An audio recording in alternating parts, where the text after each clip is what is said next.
Jagrihe Purusham Rupam Bhagavan Maharadivi Sambhutam Shosadai Kalam Adolaka Sishikshaya.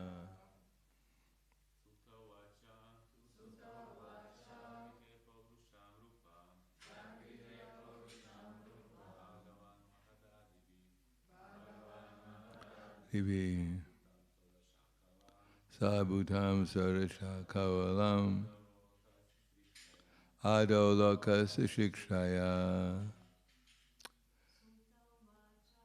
Sutovacha Jagrihe Purusham Rupam Bhagavan Maharadivi Sambhutam Shodasa Kalam Adoloka Sishikshaya. More than one lady is allowed to chant.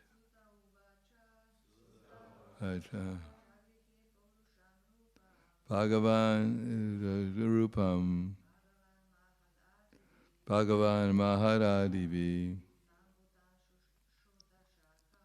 Sambhutam Shodasha Kalam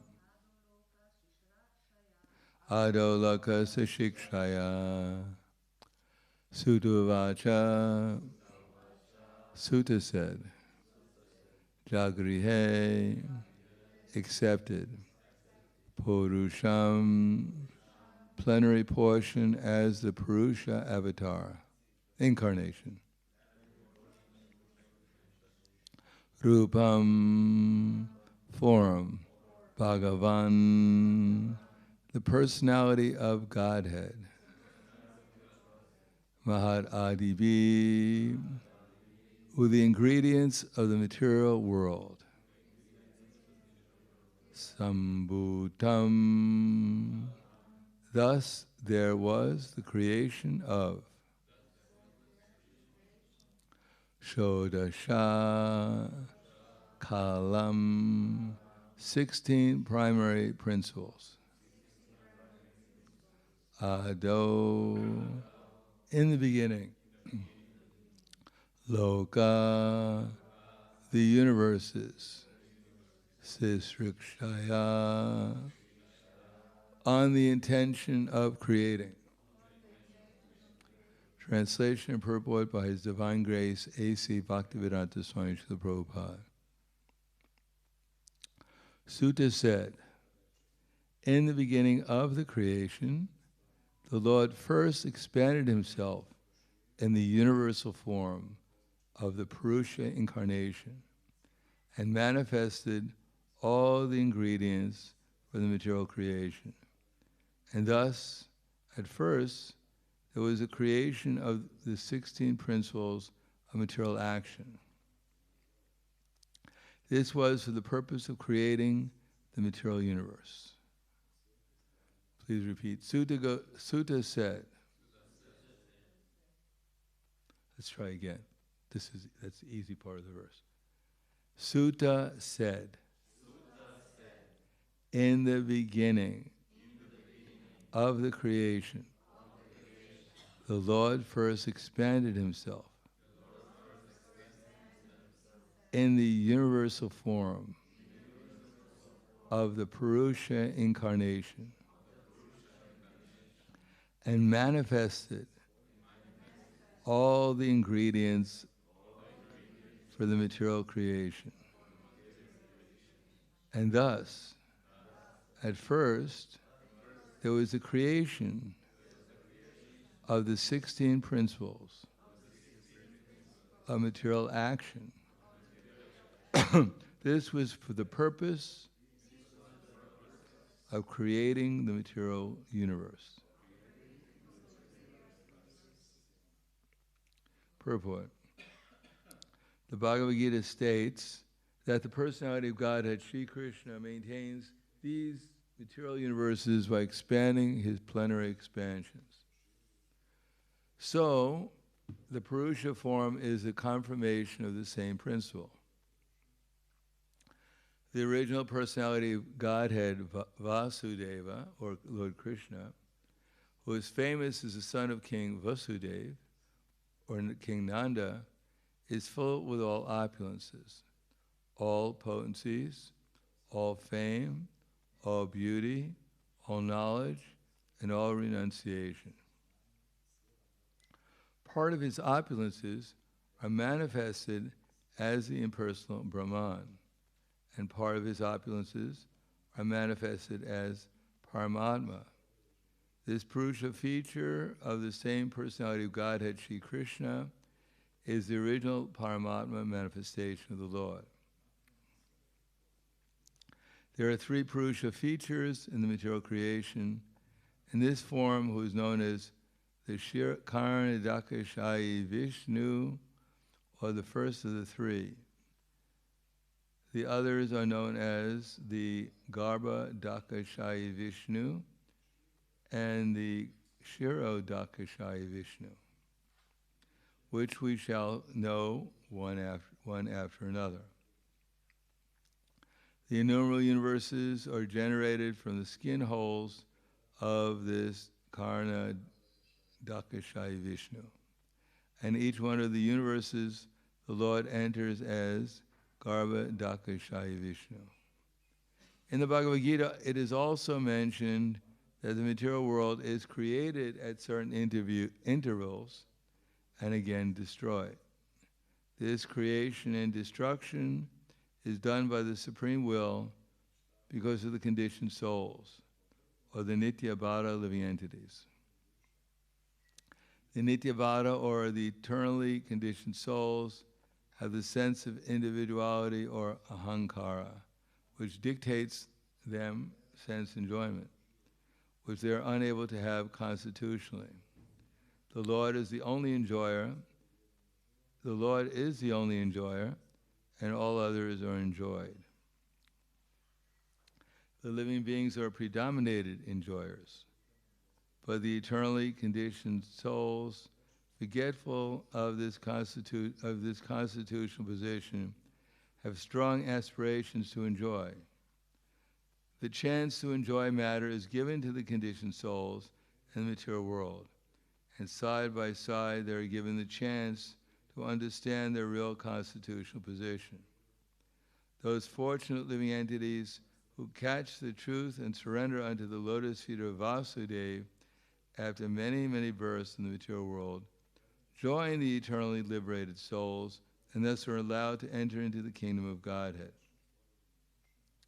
After this, such fortunate living entities need not come again to this within the occasional material creation. But those who cannot catch the constitutional truth are again merged into the Mahatattva at the time of annihilation of the material creation. When the creation is again set up, this Mahatattva is again let loose.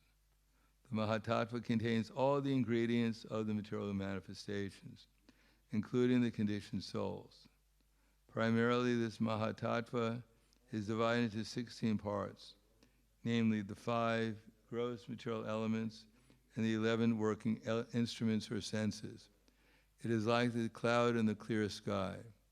In the spiritual sky, the effulgence of Brahma is spread all around, and the whole system is dazzling in spiritual light. The Mahatattva is assembled in some corner of the vast, unlimited spiritual sky, and the part which is thus covered by the Mahatattva is called the material sky. This part of the spiritual sky, called the Mahatattva, is only an insignificant portion of the whole spiritual sky. And within this Mahatattva, there are innumerable universes.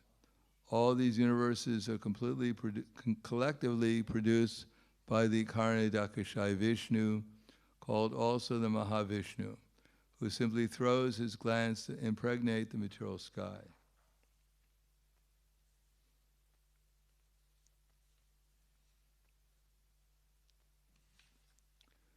Sutavacha jagrihe purusham nrupam bhagavan mahat adivi sambhutam shodasa kalam adoloka Sashikshaya. Sutta said, in the beginning of the creation, the Lord first expanded himself in the universal form of the Purusha incarnation and manifested all the ingredients for the material creation. And thus at first there was a creation of the 16 principles of material action. This was for the purpose of creating the material universe.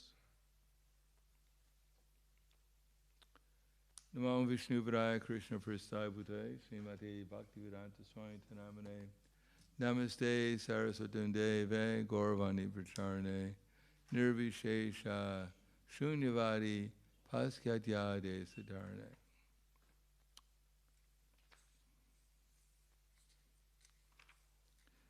Having the misfortune of being trained from modern education,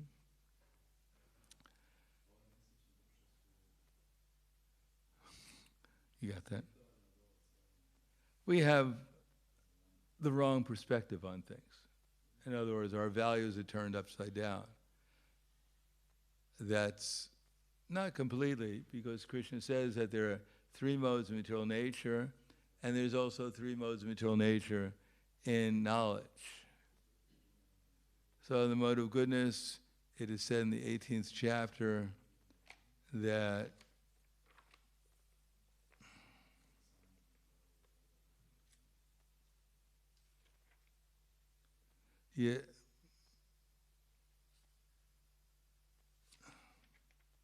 Pravitim cha nivritim cha karya karya vayavaye bandha moksha chayaveti buddhi sapartha sattviki. So this is knowledge in the mode of goodness. O son of Pritha, that understanding by which one knows what ought to be done, what ought not to be done, what is to be feared and what is not to be feared, what is binding and what is liberating, is in the mode of goodness. So goodness means that what we should do and what we should not to do. What is we should be afraid about and what we should not be afraid about. What binds us to the material existence and what liberates us from the material existence. So 3 things. What binds us, what liberates us, what we should fear, what we should not fear, what we should do and what we should not do. For instance, in this 16th chapter of Bhagavad Gita, Krishna talks about the demoniac. Generally, we don't find demoniac people in the mode of goodness. And the qualifications of the demoniac, besides the fact that they don't accept Shastra, and they work according to lust, anger, and greed, Krishna says, Pravitim cha nivritim cha, karya Pravitim cha nivritim cha, janana vidur asura, nisocham napi chacharo nasatyam teshu vidyate.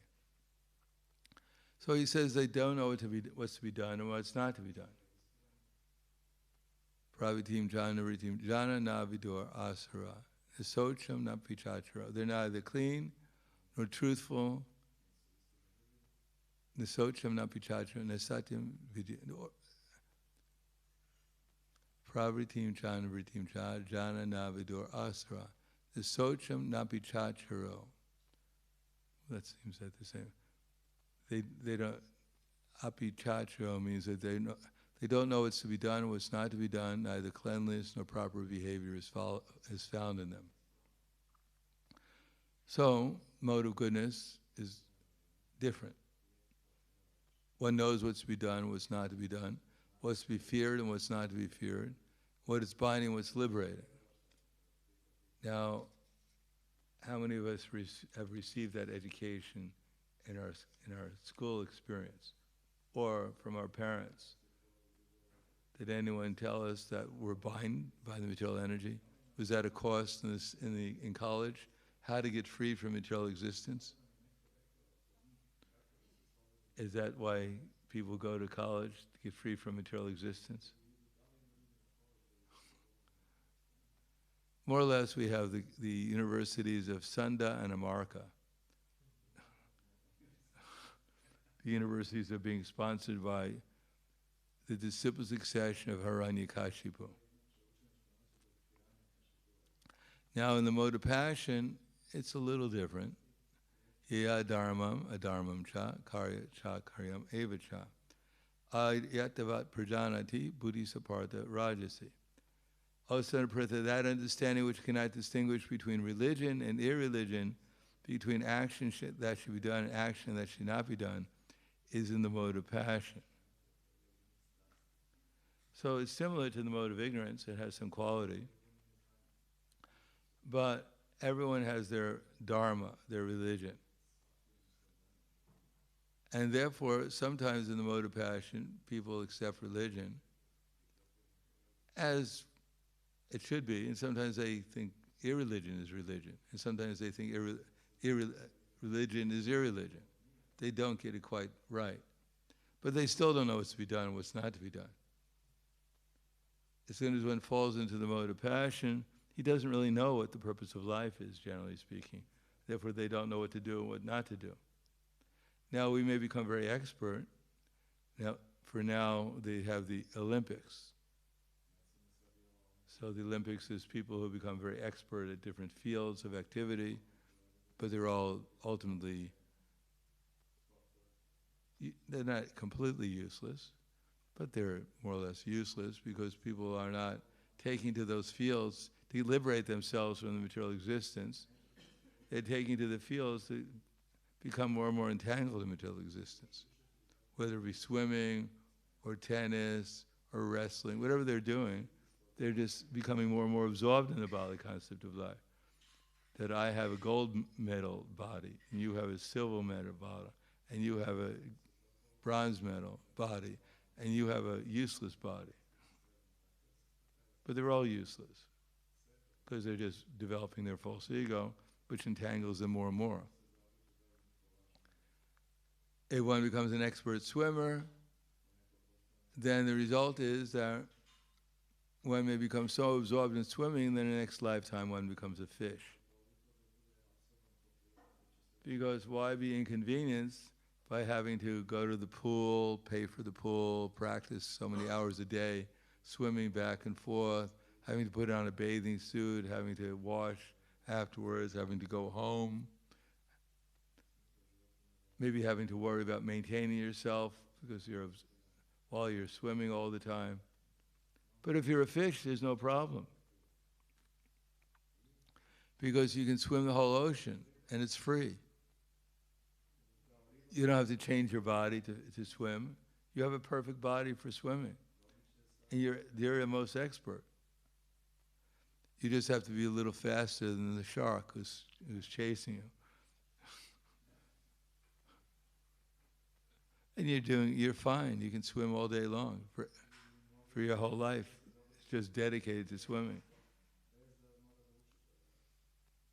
Not only that, but your whole family swims. The whole community swims together. It's a community experience. So it's a perfect situation for those who like to swim. But for those who want liberation from material existence, it's not a very good absorption, we could say. Now, swimming may be healthy.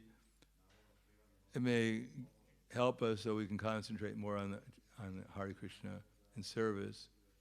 But except for that, it's pretty much useless. Now, the mode of ignorance is a little different, and the mode of ignorance is constantly increasing. It has some of the qualities of passion, adharma, dharma itiya, manyate tamasavritaha, sarvatam viparitam scha, buddhisapartha tamasi. That understanding which considers irreligion to be religion. Now here you just don't mix it up. You're convinced that irreligion is actually religion. And religion to be irreligion. You're convinced that the Hare Krišna movement, they're fanatics. They're actually dangerous. They're the ones you have to avoid if you don't want to get entangled in this so-called spiritual life. Just like in Belgium, as I mentioned, when they were talking about the anti-cult movement, they declared that the Hare Krišna movement is one of the 10 top dangerous cults. And the reason why why the Hare Krishna movement especially was a dangerous cult, is because these fanatics go on the street and they chant the names of God. Could you imagine, in the name that you should never chant, they're chanting for hours on the street, contaminating the whole atmosphere. And the other thing, at least in Belgium, they declared the Hare Krishna movement is dangerous because they're vegetarians.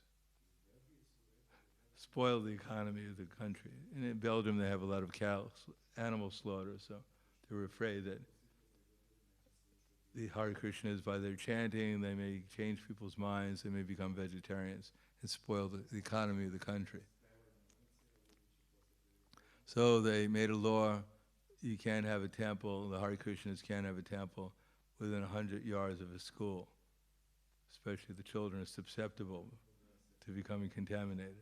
Like Prahlad Maharaj spoiled his whole school and got them all to chant Hare Krishna. All the little demons became devotees.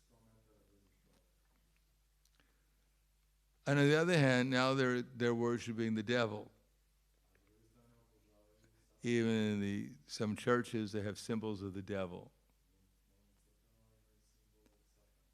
So they're under the spell of illusion and darkness, and therefore they strive always in the wrong direction. Everything the demons do is exactly the opposite. In the Bhagavatam, when they were churning the ocean of milk, when Korma became the foundation by which they put Mount Mandara on top of him, and they used Vasuki to churn as a churning rod, so they can churn the ocean of milk and get the nectar from it. So Krishna immediately told the demigods to grab hold of the mouth of the serpent, the front part of the serpent, and therefore the demons were in the back. So as soon as the demons saw that Krishna and the Vishnu and the demigods got the front of the serpent, they became very disturbed. Why do they get the front and we get the lower end? This is unfair. So they demanded that the demons who are more advanced than the demigods, that they get the front end. So Krishna said, very good. Yes, no problem. You can take the front. We're humbly taking the back, the tail end. We got the tail end, as they say. So when they were churning the ocean of milk, Vasuki was getting very disturbed. I mean, after all, imagine you're being used as a churning rod. It'd be quite upsetting after some time. Get a stomachache at least. And Vasuki is all stomach, so he was really aching. So he began to emanate fire and smoke. And those who were in the front, they got burned first. So for all their glory of being in the front of the serpent, they got fried. Literally fried, cooked. Now if Krishna would have gotten the back end, then the demons would have declared, we want the back end. Because they always are the opposite of what the demigods do. If the demigods say black, they say white. If the demigods say white, they say black.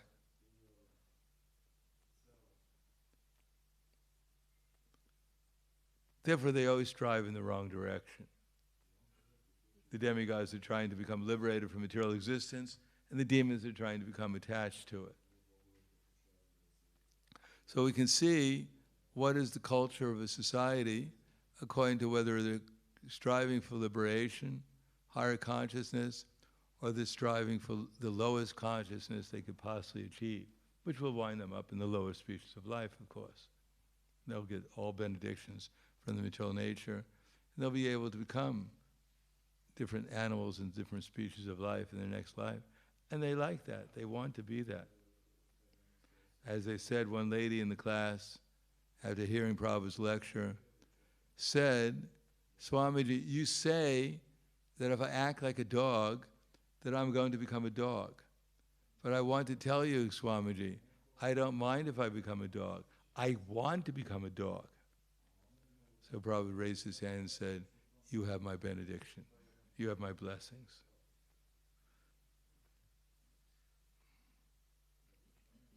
So modern education is encouraging people to become dog-like, so in the future they can actually become a dog. As I said, you could buy for $10,000 in Japan a dog suit, and you can put on the suit and go to the park and play with the other dogs. Because they can't wait for the next birth. It's too far away. They want to become a dog right away and eat dog food. If you're a genuine dog, you should eat dog food also. Otherwise, you're just pretending to be a dog. So this is what the nature of illusion brings one into. But here Prabhupada mentions in the 7th chapter of the Bhagavad Gita, that verse, Te yesham antikatam papam, jananam punya karmanam, te dvandva moha nirmuktva, bhajante mam drita vrataha. Here Prabhupada says that he's talking about the elevation going from just becoming a human being. Human being is the difference between the human being and an animal, is that a human being can be truthful and austere, merciful and clean. Well, animals, where is a question of an animal, well, of course, being austere. But I guess truthful. Most animals are truthful. When they're asked where the worm is, they always tell the truth. It's over there. Beep, beep, beep, beep, beep. But even that's not human life, really. Just just being austere and merciful and truthful and austere. Even the next stage, acting piously. That is following the Vedic culture. Even that doesn't make one a human being.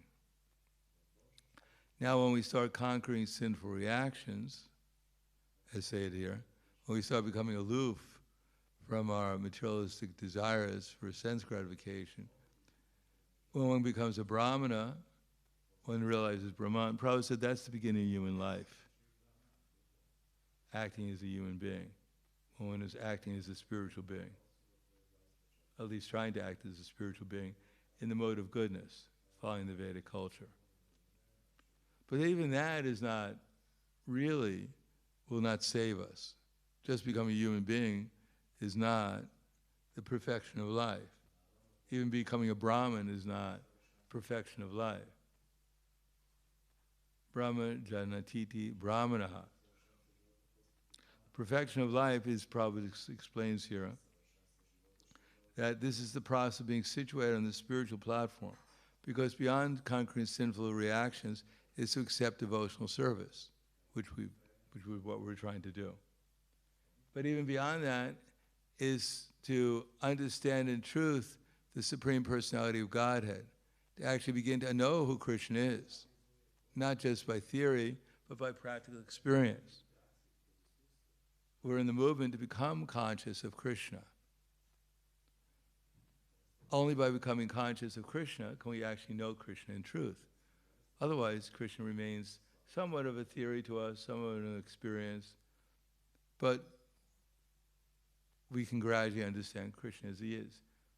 We talk about how sweet Krishna is, how he has all these opulences, he has all these qualities. So that's realized through the process of devotional service, by associating with Krishna, by becoming purified. Then to fall in love with Krishna, and therefore to think about Krishna spontaneously 24 hours a day, because one is in love with Krishna. One cannot forget Krishna. And the taste of Krishna, the taste of devotional service becomes so intense that one can't live without that happiness and love. So this Prabhupada writes, this elevation is possible in Krishna consciousness in the association of pure devotees. From the association of great devotees, one can be delivered from delusion.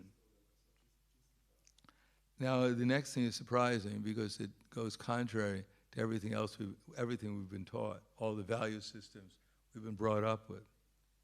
It is stated in the Srimad Bhagavatam 552. Does anyone know what 552 is? Okay. Mahat Sevam Dwaram Ahora Vimuktes. Tvamo Dwaram Yoshita Sangi Sangam Mahantaste. Something about anger and whatever. Vimukte. So, that if one actually wants to be liberated, he must render service to the devotees. Mahat Sevam Dwaram Ahoram Vimukte. But one who associates with materialistic people is on the path leading to the darkest region of existence. Tamo Dwaram Yoshitam Sangi Sangha. Mahantas Te Samasata Chitak. Vimanyava Sarva, something actually. All the devotees of the Lord transverse this earth just to recover the conditioned souls from their delusion.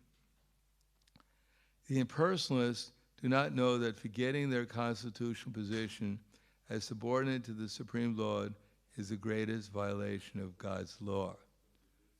So does anyone know an impersonalist here? What's that? Who? Practically the whole world is just full of impersonalists. The lowest type of impersonalist is the materialist. Those who are interested in sense gratification.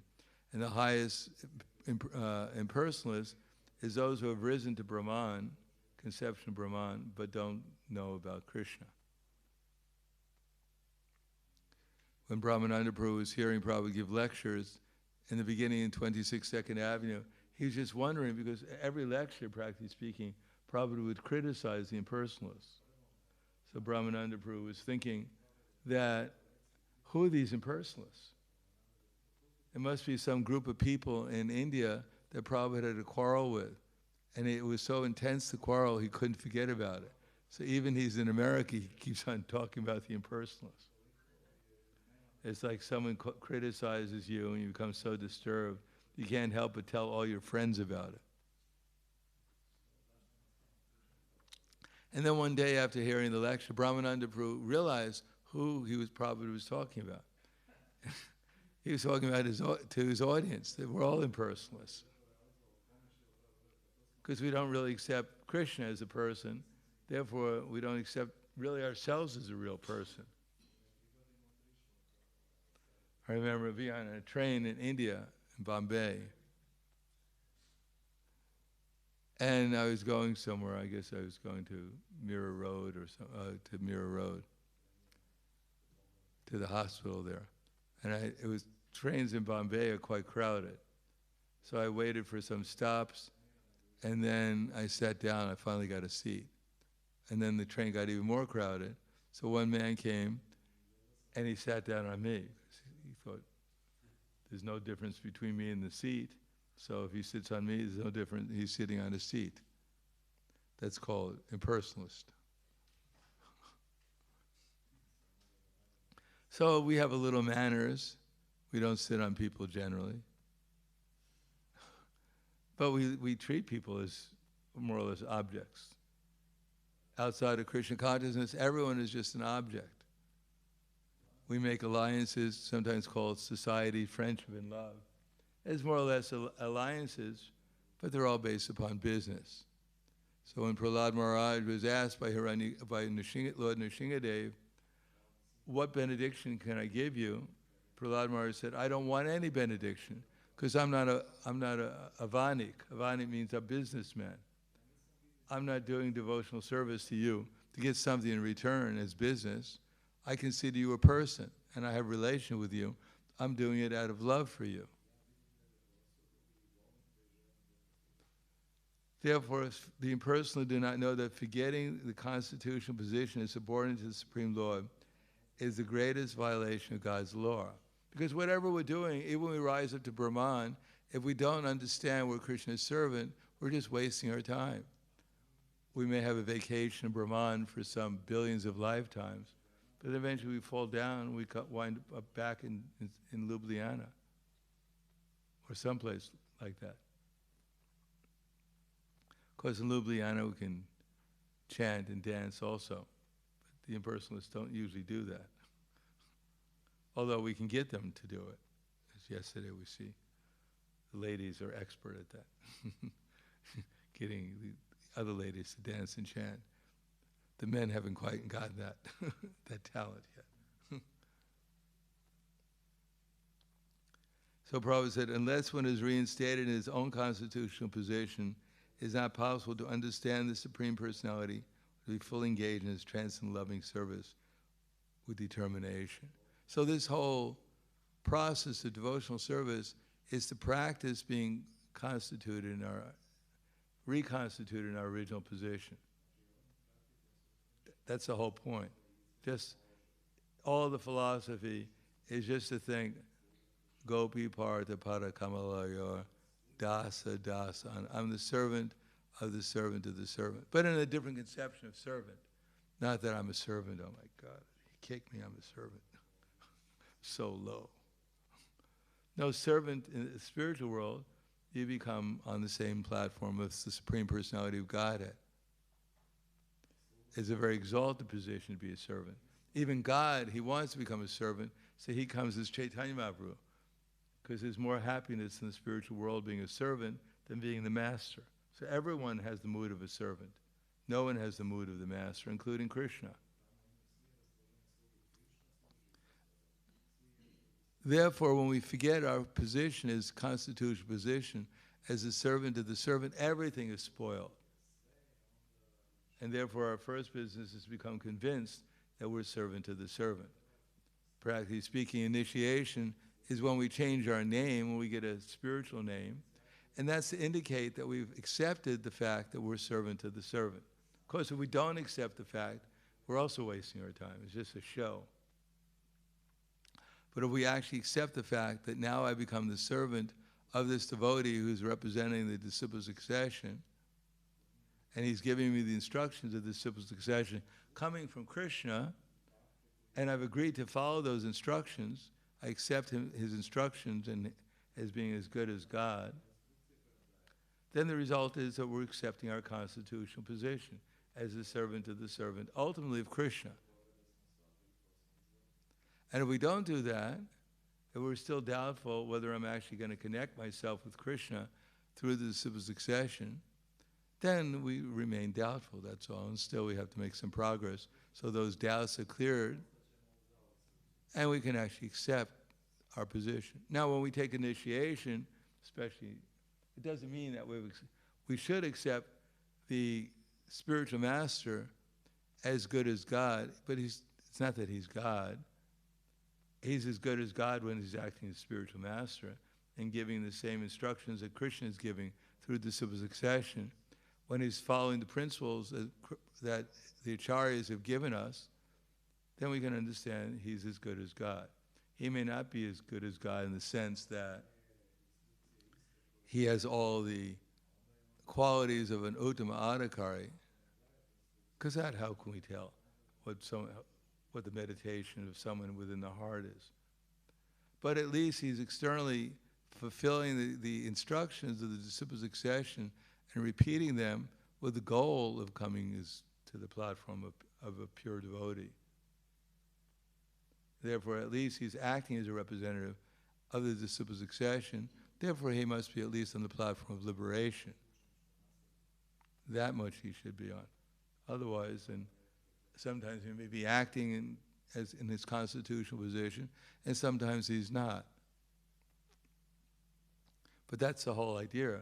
We want to accept ourselves as a servant of the servant, and that's the more we do that, then the more we become absorbed, then the more Krishna reciprocates with us. Ye dhamam prapadyante. That's all we have to do. We don't have to do anything else. We don't have to change our position. All we do is have to understand what it means to be a servant of the servant and then act accordingly. Especially in the 6 loving exchanges with the devotees. This is where we practice serving Krishna and doing it appropriately. So then if we practice that, then gradually it will be realized that that's who I am. Not that we're going to realize something that we're not. We're already eternally perfect, servants of Krishna. But now we become attached to something other than Krishna. Where by nature Krishna Nitya Siddhas, that's our nature because we're aloof from the material nature. But our desires have been misdirected. So now we just have to correct our desire by correcting our misconception of being something other than Krishna's servant. We just have to accept being Krishna's servant, and gradually Krishna will reveal himself. And then we'll realize that that's who eternally we are. Because it's not that we can avoid serving Krishna. It's impossible. We're completely 100% eternally dependent upon Krishna for all our remembrance, knowledge, and forgetfulness. We're completely, we can't exist without Krishna. Just like the sunlight can't exist without the sun. So it's just we just misdirected our desires to forgetting Krishna. And if we direct our desires to becoming the servant of Krishna, then we'll remember Krishna again. Because we can't realize Krishna unless we realize we're his servant. And if we realize we're his servant, then Krishna will reveal himself to us. He wants to reveal himself. He doesn't want to, by his mercy we're covered, and by his mercy he's revealed. He wants to reveal himself. Unfortunately, we don't have that desire for Krishna fully to reveal himself. Therefore, according to how we surrender, then Krishna gradually reveals himself to us, or covers himself, if we decide not to surrender. So I'll stop there. Thank you. Any questions or comments? Yes. Thank you very much. So, if we become a servant to a servant, and when we fall in love with Krishna, and when we are lovingly engaged in Krishna consciousness, can we get rid of that material entanglement totally? Yes. Yes. And I'm also interested, when you are in this kind of state, do you get liberated from the incarnation of becoming a dog or a fish? Yes. Okay. And can a soul in that state decides itself when and how to go out of this material body? Maybe. Maybe. I mean, generally speaking, I mean, that's possible. Bhishma Dev, he left his body at his will, went back to the spiritual world. But generally the devotees, they rely on Krishna. They don't care so much for that. That's what it says in Bhagavad Gita, in the 8th chapter of Bhagavad Gita. There, Krishna says to Arjuna, the devotees don't worry about these things. Naiti shriti partha janan yogi muyati kashana tasmat sarveshu kaleshu yoga yukta bhavarjuna. Although the devotees know these two paths, O Arjuna, they're never bewildered. Therefore be always fixed in devotion. Thank you. Anything else? Thank you. Yes. Who are eternally liberated souls? Eternally liberated souls are those who have reached the platform of Prema Bhakti, or Bhava Bhakti, who have reawakened their feelings towards Krishna. Once our feelings towards Krishna are reawakened, our eternal feelings, then Krishna reciprocates with those feelings. And then one becomes absorbed in Krishna consciousness. And when one becomes absorbed in Krishna consciousness, then one forgets about material. There's no such thing as material existence anymore. Just like when you're awake completely, then you're not asleep. So when we wake up, then we're not asleep anymore. That's called eternally liberated from sleep, from material existence. Thank you. So this is the process of waking up. Otherwise, you can see most people are asleep. They don't even know they're not their body. That would be a great realization for most people. Because people are so fearful. Because they identify with their body. Therefore, the modern priest in the material world is the doctor who can save you.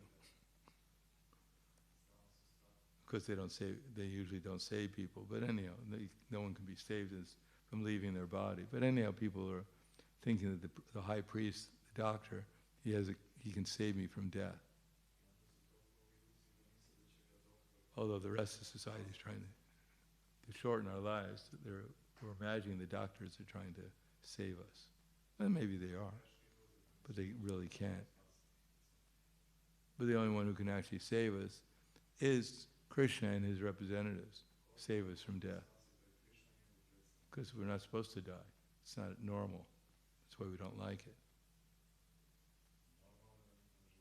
So by following, we can be saved from death if we are willing to do that, if we want to do that. But that has to be gradually developed, gradually understood, gradually experienced, and then we can see how much superior spiritual life is than material life. And that we understand even at the beginning. Just to know we're not this body, we're free from so much anxiety. Otherwise, how is it possible to leave this body without being completely in anxiety? You're losing everything, and you don't know where you're going. It's the most horrible experience you can imagine. You just lose a pen here, we get anxiety. What to speak of everything else, including our dear body. But if we understand we're not the body and the things related to it, even though we may be attached, but it's not as intense attachment as the people who are completely in ignorance. So we've been liberated to some extent already, free from some fears and anxieties. That's why the devotees are so peaceful, they can sleep anywhere. Otherwise, people generally, they can't sleep anywhere. They're always fearful. Like a bird, he's always looking back and forth, seeing if there's any danger. He's eating, but he's looking back and forth, up and down, seeing if there's something going to come and attack. But the devotees, they eat, they're very happy, there's no anxiety.